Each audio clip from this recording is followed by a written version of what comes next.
Assalamualaikum warahmatullahi wabarakatuh, para sahabat YouTube dan dosen-dosana. Alhamdulillah pada kali ini saya dapat menjumpai saudara Yusrizal SE, salah seorang tokoh yang ada di Kota Pariaman ini. Mungkin perlu juga saya jelaskan bahwa adalah salah seorang yang selama ini dengan jejak rekam sudah memulai sebagai aktivis dari orang muda di Kota Pariaman ini sejak lama ya, dengan kegiatan-kegiatan aktivitas pada mulanya di Sanggar Paris Pariaman, salah satu komunitas tertua dalam berkesenian dan dalam berdiskusi juga menanggapi setiap dinamika perkembangan sosial dan kebudayaan yang ada di Pariaman. Kemudian beliau selanjutnya dikenal juga aktif dalam berbagai kegiatan dan pemikiran di Kota Pariaman, baik sebelum terjadi pemekaran Kota Pariaman dari Kabupaten Padang Pariaman, dia sudah mulai meleburkan dirinya di kehidupan bermasyarakat. Kemudian juga beliau salah satu yang dapat kita catat, beliau sempat dipercaya menjadi anggota DPRD ya, Kabupaten Padang Pariaman, kemudian menjadi anggota DPRD Kota Pariaman setelah pemekaran. Kemudian juga beliau juga pernah terlibat aktif, dipercaya oleh masyarakat untuk mengetuai pelaksanaan dari kegiatan acara Bahoyak Tabui. Jadi pada saat ini konteks pembicaraan kita sekaitan dengan akan diselenggarakannya Pariaman Bahoyak Tabui di bulan Juli mendatang, dimulai dengan di 1 Muharram. Jadi para sahabat YouTube dan sana-sana, kali ini kita akan berbincang-bincang dengan saudara Yusrizal SE ini terhadap penyelenggaraan Batabui, terutama semasa beliau dipercaya menjadi ketua Tabui, dan bagaimana pendapat beliau, harapan beliau dengan penyelenggaraan Tabui yang akan kita hadapi atau kita selenggarakan di bulan Juli mendatang. Ikuti konten ini sampai akhir dan jangan lupa berikan like, share, dan subscribe. Tim Tiang Taroy.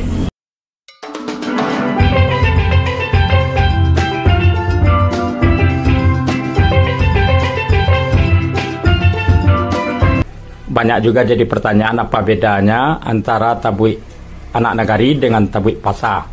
Apakah itu hanya sebuah istilah atau memang ada perbedaan yang yang sangat penting ya untuk diketahui? Terima kasih. Assalamualaikum warahmatullahi wabarakatuh. Kak Karen Sorot. Ya, jadi Tabui Anak Nagari itu adalah saat waktu itu pemerintah daerah tidak punya kemauan untuk membuat tabui, sehingga terjadi kekosongan, sudah terjadi kekosongan, kevakuman, karena terjadi waktu itu gempa bumi. Jadi terjadi kekosongan dan tahun berikutnya juga mau dikosongkan. Akhirnya kami Anak Nagari bersepakat mendirikan, membuat tabui ini tetap dioyak di Pariaman, yang waktu itu kesepakatan itu dituangkan dalam bentuk bahwa anak nagarilah yang akan mengoyak tabui ini, yang tidak melibatkan dana pemerintah. Insya Allah pada saat itu dengan kesepakatan bersama orang tua, nenek mama, jadi pandai, alim ulama, dan termasuk seluruh generasi muda Pasa dan Sebarang bersepakat membuat Tabui Anak Nagari. Sehingga hari itu orang rantau pun datang pulang, dan dana-dana ini berasal dari orang rantau ya, termasuk dari Amerika sendiri. Sehingga Tabui itu waktu dilakukan prosesinya cukup meriah, Karena memang dasarnya dari memusik dari bumi. Ya. Ya, titik ini tidak datang dari langit, sehingga tabui waktu itu sangat dirasakan betul oleh masyarakat Pariaman, betul-betul merasa batabui. Akhirnya tabui ini diminta untuk digelar ke Amerika. Ya. Setelah kita melakukan tabui anak nagari ini, dibawa ke Amerika dan sukses di sana. Ya. Kemudian setelah Pak Mukhlis Rahman jadi wali kota pertama, tahun pertama juga hari itu saya terpilih menjadi ketua pelaksana. Ya. Kalau di tabui anak nagari saya tadi adalah penanggung jawab, saya mengeskakan. Waktu itu diketuai oleh Uncu Alwis Ilyas sebagai ketua pelaksana, saya penanggung jawab daripada tabui anak nagari hari itu. Dan perbedaannya itu, kalau tabui anak nagari dana seluruhnya itu berasal dari masyarakat. Ya. Tapi kalau tabui pariwisata itu dananya dari pemerintah. Ya. Jadi waktu Pak Mukhlis Rahman jadi wali kota tahun pertama itu, saya terpilih jadi ketua tabui. Insya Allah waktu itu kita bisa menghadirkan duta besar Iran. Ya. Kemudian orang-orang pariwisata yang ada di pusat turun ke Pariaman, dan kita bersama-sama, gubernur juga hadir hari itu. Jadi selama saya melihat prosesi tabui ini, yang hadir gubernur hanya beberapa kali. Ya. Waktu Pak Mukhlis Rahman itu hadir. Ya. Duta besar Iran, waktu itu yang jadi gubernur Pak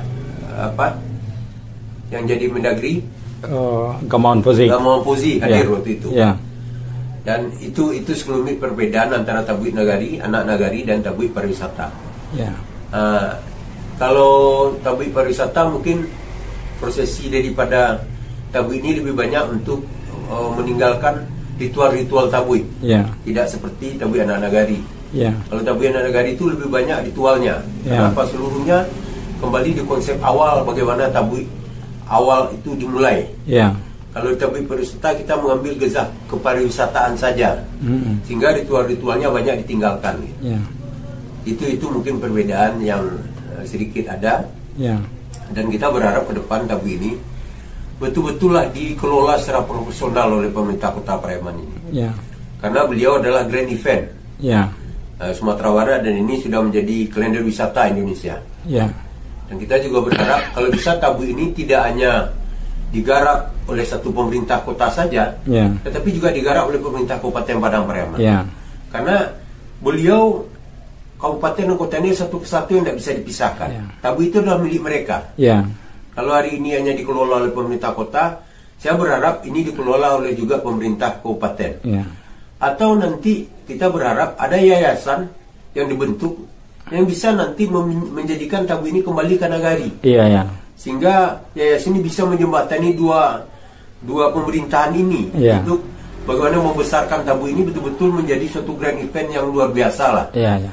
Yang selama ini kita lihat kurang gezahnya keluar. Kita berharap kalau dua pemerintah, kita yakin ini akan lebih besar lagi. Ya.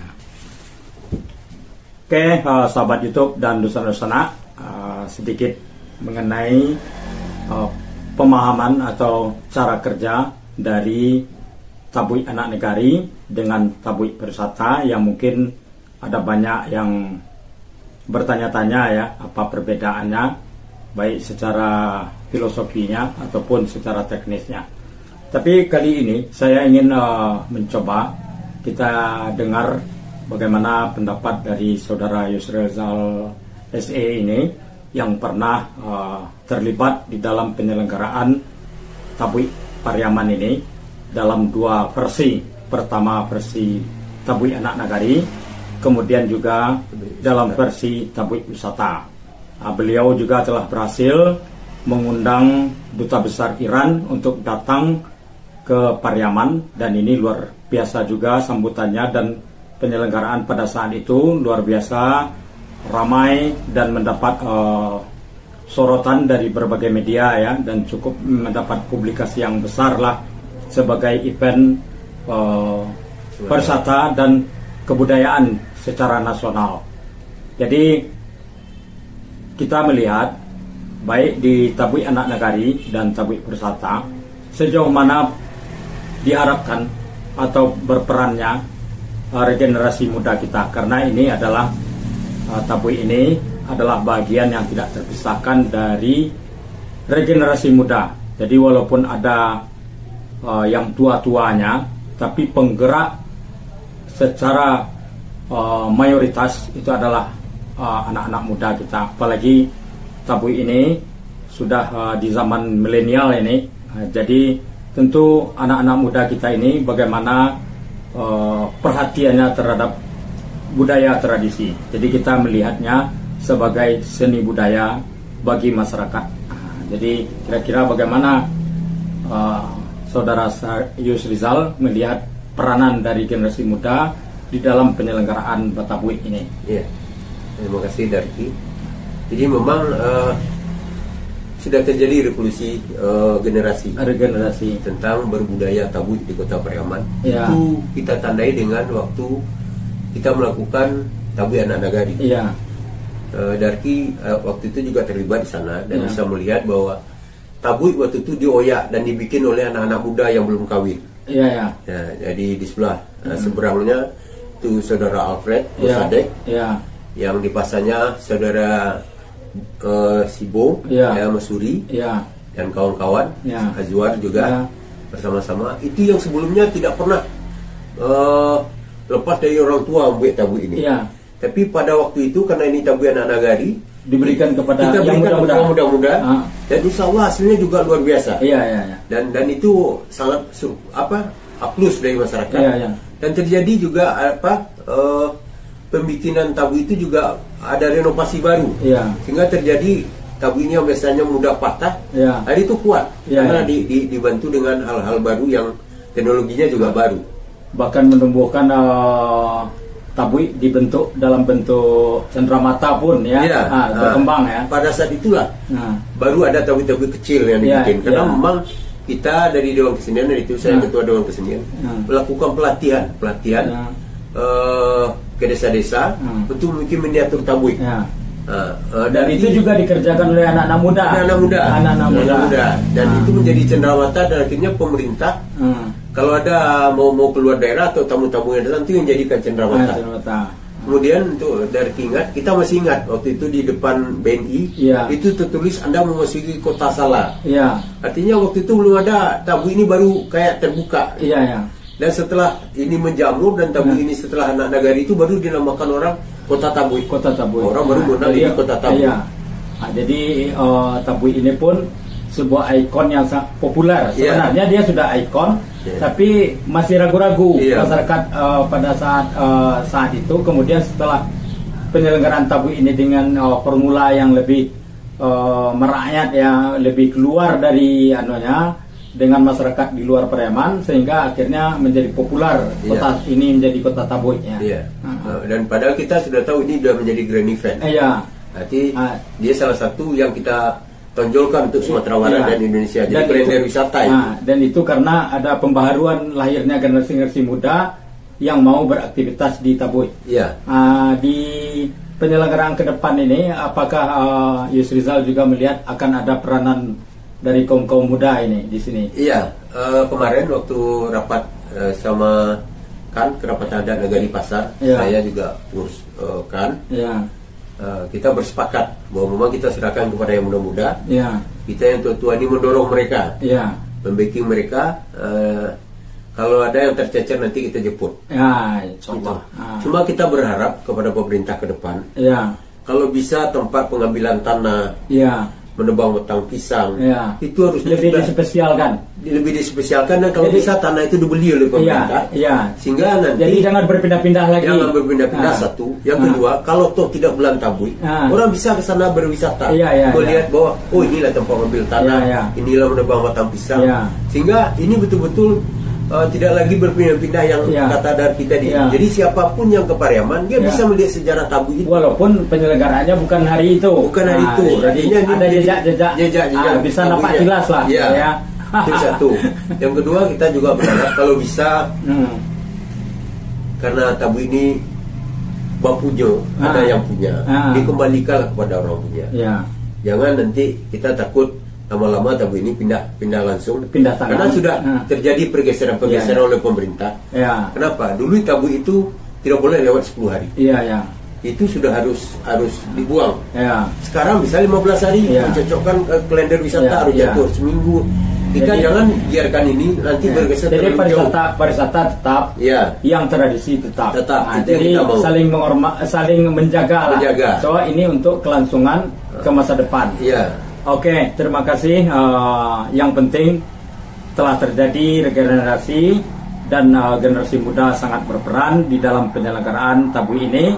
Walaupun anak muda yang berperan masih melibatkan orang-orang tua yang akan memberi pengarahan-pengarahan dalam terjadinya regenerasi. Jadi seni budaya kita insya Allah akan tetap bisa bertahan kalau kita tetap menjaganya. Walaupun pariwisata, tapi pariwisatanya juga tetap menghormati kaedah-kaedah dari seni budaya tradisi Pariaman. Oke, pada bulan Juli, di akhir bulan Juli, kita bertabuik di Pariaman. Satu Muharram. Tintiang Taroe.